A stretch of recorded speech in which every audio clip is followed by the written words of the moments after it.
Hello everyone. तो इस video में बात करने वाले हैं आईसीआर 2024 का कंप्लीट रजिस्ट्रेशन प्रोसेस के बारे में। तो आपका रजिस्ट्रेशन का प्रोसेस ओपन हो चुका है। ये आज यानी 19/8/2024 से लेकर आपका 23/8/2024 तक चलेगा। यानी कि आपके पास मात्र 3 से 4 दिन का ये टाइम है रजिस्ट्रेशन करने का। तो आप जल्द से जल्द अपना रजिस्ट्रेशन कंप्लीट कर लें। तो वीडियो शुरू करने से पहले थोड़ी सी बात कर लेते हैं काउंसलिंग प्रोसीजर के बारे में कि अगर आप 2024 में एक प्रॉपर गाइडेंस के अंतर्गत काउंसलिंग करवाना चाहते हैं तो आप मेरे काउंसलिंग में जान सकते हैं। हम 2 साल लगातार फ्री काउंसलिंग करवाए थे, बट इस बार एक पेड काउंसलिंग लेकर आए हैं जिसमें आपको पर्सनलाइज काउंसलिंग मिलेगी, 24/7 डायरेक्ट सपोर्ट मिलेगा। किसी भी तरह का आपको अगर डाउट रहेगा तो आप डायरेक्टली पूछ सकते हैं। यहाँ पे आपको टॉप यूनिवर्सिटी पीडीएफ लिस्ट मिलेगी, कैटेगरी वाइज पीडीएफ लिस्ट मिलेगी, state wise university PDF list मिलेगी, और जो भी डॉक्यूमेंट है उससे रिलेटेड जो भी डाउट रहेगा वो हम आपको रिजॉल्व करेंगे। और आप ये काउंसलिंग किसी भी राउंड में आप ज्वाइन हो सकते हैं। सीयूटी का स्कोर कार्ड आने के बाद ज्वाइन कर सकते हैं, आईसीआर के रैंक कार्ड आने के बाद ज्वाइन कर सकते हैं, या आईसीआर के 1 से लेकर 4th राउंड के बीच आप ज्वाइन कर सकते हैं। आप मॉप अप राउंड में ज्वाइन कर सकते हैं, उसका फी सेम रहेगा, इसमें कोई भी वेरिएशन नहीं आएगी। इसमें आपका यूजर आईडी और पासवर्ड का रिक्वायरमेंट होगी। तो यहाँ पे यूजर नेम में आप अपना एनटीए का एप्लीकेशन नंबर डालेंगे और पासवर्ड आपका होगा डेट ऑफ बर्थ। अगर किसी कैंडिडेट का डेट ऑफ बर्थ है 14/4/1994 तो उनका पासवर्ड कुछ इस तरह से होगा 1994 यानी कि ईयर, फिर 04 उनका मंथ और फिर उनका डे 14th। तो इस तरह से आप अपना पासवर्ड डालकर यहाँ पे लॉगिन कर लेंगे। एप्लीकेंट लॉगिन का ऑप्शन होगा, इस पर आप क्लिक करेंगे। जैसे ही आप एप्लीकेंट लॉगिन पर क्लिक करेंगे आपको कुछ इस तरह का वेबसाइट पे फॉरवर्ड कर दिया जाएगा। यहाँ पे आपको एक ऑप्शन दिख रहा होगा, यहाँ पे अपना लॉगिन आईडी में सीयूटी का एप्लीकेशन नंबर और पासवर्ड जो हम आपको बताया डेट ऑफ बर्थ यहाँ पे फिलअप करना है। अगर आपका मेल पे पासवर्ड नहीं आया होगा तब। जैसे ही आप रजिस्टर्ड फॉर सीट एलोकेशन पे क्लिक करेंगे आपको इस तरह का पोर्टल दिखेगा जिसमें एप्लीकेशन स्टेटस में इनकम्प्लीट दिखा रहा होगा, पेमेंट आईडी वगैरह कुछ यहाँ पे ब्लैंक ही दिखा रहा होगा, एडिट और व्यू का ऑप्शन भी यहाँ पे नहीं दिख रहा है। तो जब आपका ये वेबसाइट प्रॉपर वे में अपडेट कर दी जाएगी तो यहाँ पे एडिट और व्यू वाले सेक्शन में यहाँ पे एक आई का बटन आ जाएगा, उस पर क्लिक करने के बाद यहाँ पे आप अपना फॉर्म को कंप्लीट कर लेंगे। बट अभी कुछ इस तरह का अपडेट नहीं की गई है वेबसाइट पे, जिसकी वजह से आपको इस तरह का दिख रहा है। लेकिन जल्दी आपको यहाँ पे registered for seat allocation, review form, application fee payment और हेल्प डेस्क का सेक्शन दिखेगा। जैसे ही आपका पोर्टल अपडेट की जाएगी तो यहाँ पे आप एडिट और व्यू वाले सेक्शन पे क्लिक करेंगे तब आपको यहाँ पे कुछ इस तरह का सेक्शन दिखेगा। आप इस पर क्लिक करेंगे आपका कुछ पोर्टल इस तरह से ओपन होगा जिसमें आपका एप्लीकेशन डिटेल रहेगा फर्स्ट में, जो ऑलरेडी सीयूटी के द्वारा आईसीआर फेच कर ली होगी आपका डिटेल, सारा कुछ वहाँ पे सही रहेगा तो आप डायरेक्टली आगे बढ़ जाएंगे। लेकिन अगर वहाँ पे कुछ भी दिक्कत आएगी, जेंडर वगैरह में कुछ दिक्कत आई गई होगी या फादर नेम में कोई करेक्शन वगैरह करना है तो सारा कुछ वहाँ पे वापस से एडिट वगैरह कर सकते हैं। फिर आपका upload photo and signature, educational detail आपको डालना है, क्लास 12 का सब्जेक्ट वाइज मार्क्स डालना है, सीयूटी का मार्क्स डालना है, डॉक्यूमेंट डिटेल जो भी आपका है वो फिलअप करना है, फिर प्रीव्यू एंड कंफर्म पे क्लिक करके फाइनली पेमेंट करना है। अब हम आते हैं स्टेप बाय स्टेप प्रोसेस में। आपका एप्लीकेशन डिटेल में जो यूजी का है कैंडिडेट का नाम जो भी रहेगा, मिडिल नेम, फर्स्ट नेम और last name, father name, mother name, category जो भी आपका कैटेगरी यहाँ फिलअप करेंगे। फिजिकली चैलेंज है नहीं है, अगर चैलेंज है तो यहाँ पे यस करेंगे, फिर आपको वहाँ पे फिजिकली चैलेंज का डिटेल मांगेगा। डेट ऑफ बर्थ क्या है आपका, जेंडर, नेशनलिटी यानी इंडियन, गार्जियन का नेम आपका क्या है वो आप फिलअप करेंगे। एनटीए का एनटीए एप्लीकेशन मोबाइल नंबर जो आपने एप्लीकेशन फिलअप करते समय मोबाइल नंबर डाला है वो आप डालेंगे यहाँ पे। एनटीए के समय जो आपने मेल आईडी रजिस्टर करा था वो आप यहाँ पे डालेंगे। फादर ऑक्यूपेशन क्या है वो भी आपको यहाँ पे फिलअप करना होगा। क्वालिफिकेशन क्या है, फैमिली इनकम क्या है, मदर ऑक्यूपेशन क्या है, मदर क्वालिफिकेशन क्या है, कंट्री क्या है, अल्टरनेट मोबाइल नंबर अपना डालेंगे, अल्टरनेट मेल आईडी डालेंगे।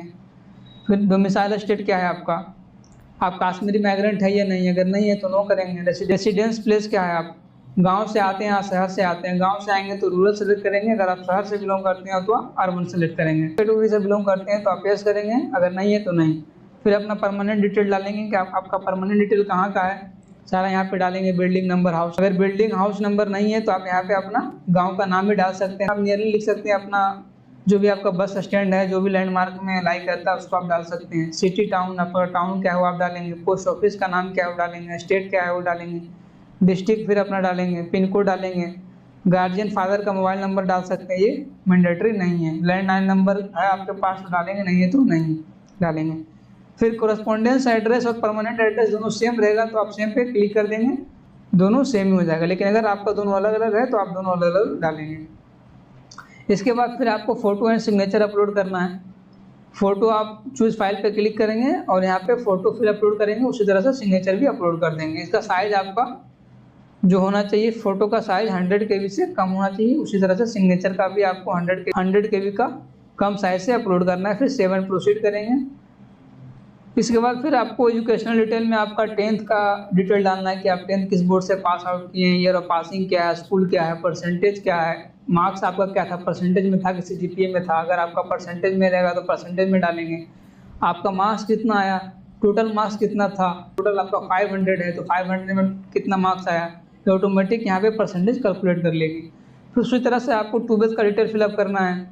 आप किस बोर्ड से पास आउट किए हैं, कौन सा ईयर है पासिंग, स्कूल का नाम क्या है, कॉलेज का नाम क्या है, आपका 12th में मार्क्स बेसिस पे था, परसेंटेज बेसिस पे था या CGPA बेसिस पे था, वो भी आप यहाँ पे डालेंगे। सारा कुछ फिलअप करने के बाद आपका रोल नंबर क्या था 12th में, उसी तरह से 10th का भी रोल नंबर आपको यहाँ पे डालना है जो आपका बोर्ड में था। फिर सेव एंड प्रोसीड पे क्लिक करेंगे और फिर हम आगे आएंगे क्लास 12th का सब्जेक्ट वाइज मार्क्स यहाँ पे फिलअप करना है कि आप किस सब्जेक्ट से 12th पास आउट किए हैं। तो अगर आपको इसमें कुछ समझ में नहीं आ रहा है तो अपना 12th का मार्कशीट लेंगे, अपने पास रखेंगे और फिर यहाँ से सब्जेक्ट वाइज चयन करेंगे। फिर उसमें मार्क्स कितना था, कितना आया और टोटल मार्क्स कितना था।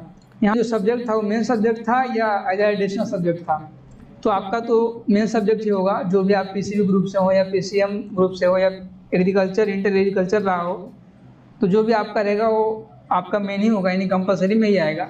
अगर आपका एडिशनल सब्जेक्ट जो भी रहा है उसको आप कंपलसरी मार्क नहीं करेंगे, जो भी यहाँ पे ऑप्शन दिखेगा वो आप डालेंगे यहाँ पे और सब्जेक्ट वाइज मार्क्स फिलअप करेंगे आउट ऑफ 100 मार्क्स।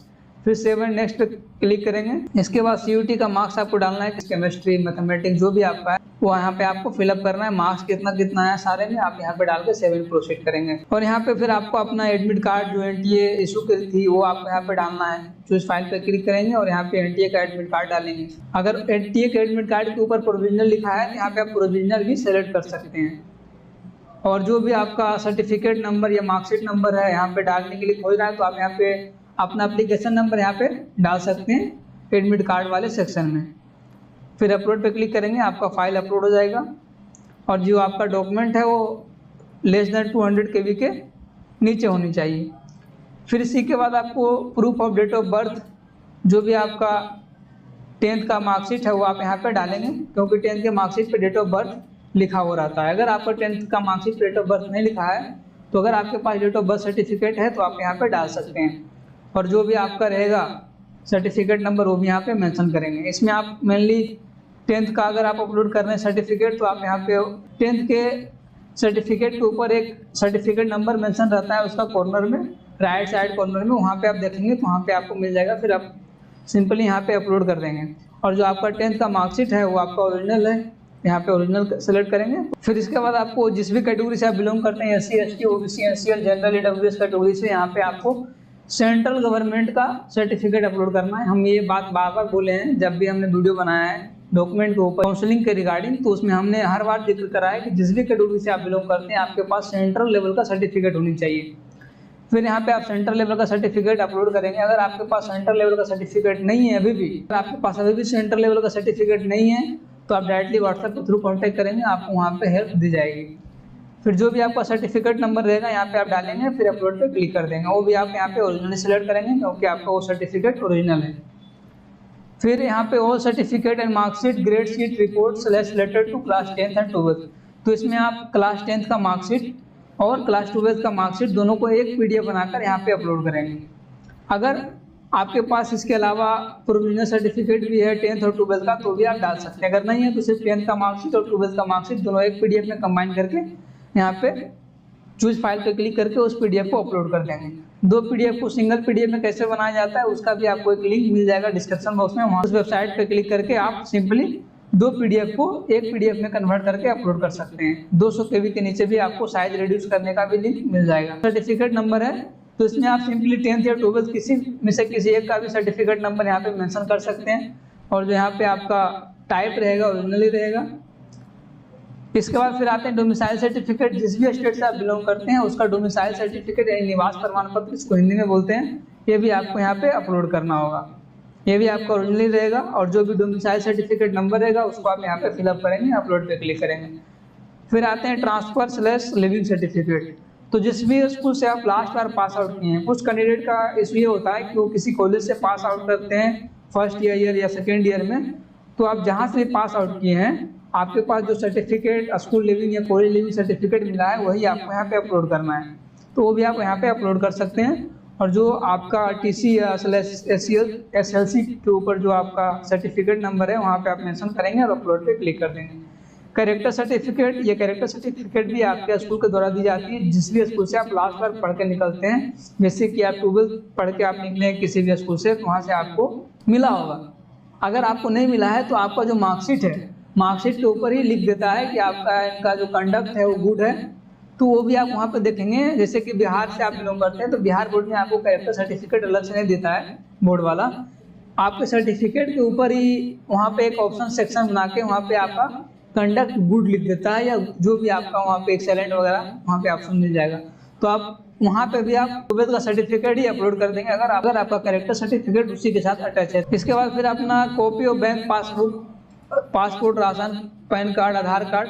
तो यहाँ पे आप मेनली अगर आपके पास आधार कार्ड है तो मेनली आप आधार कार्ड ही अपलोड करें, और अगर आपके पास आधार कार्ड नहीं है तो बैंक पासबुक भी यहाँ पे अपना पर्सनल अपलोड कर सकते हैं। आप फैमिली वगैरह का आप अपलोड मत कीजिए। आधार नंबर डालेंगे, अगर आप पैन कार्ड डाल रहे हैं तो पैन कार्ड नंबर डालेंगे, अपलोड पे क्लिक करेंगे और सबमिट पे क्लिक कर देंगे। फिर इसके बाद फिर प्रोसीड पे क्लिक करेंगे। प्रोसीड पे क्लिक करने के बाद फिर आपका एप्लीकेशन कुछ इस तरह से दिखेगा। अगर सारा कुछ सही रहेगा तो आप आई कन्फर्म दी अबव पे क्लिक करेंगे और कन्फर्म एंड सबमिट पे क्लिक कर देंगे। जैसे ही वेबसाइट वापस से अपडेट की जाती है और वहाँ पे सेक्शन ओपन होता है एडिट का, उसमें वापस से वीडियो लाएंगे जिसमें हम कंप्लीट प्रोसेस के ऊपर बात करेंगे। लाइव हम करके दिखाएंगे कि आपका रजिस्ट्रेशन प्रोसेस कैसे कंप्लीट करना है, पेमेंट वगैरह कैसे करना है। इस वीडियो में इतना ही। अगर आपको कुछ भी डाउट है काउंसलिंग से रिलेटेड, अगर आप पर्सनलाइज काउंसलिंग ज्वाइन करना चाहते हैं तो उसका भी गूगल फॉर्म का लिंक आपको मिलेगा डिस्क्रिप्शन बॉक्स में, वहाँ से आप ज्वाइन कर सकते हैं और अपना पर्सनल डाउट भी पूछ सकते हैं। वीडियो में इतना ही, मिलते हैं नेक्स्ट वीडियो में, तब तक के लिए थैंक यू, टेक केयर।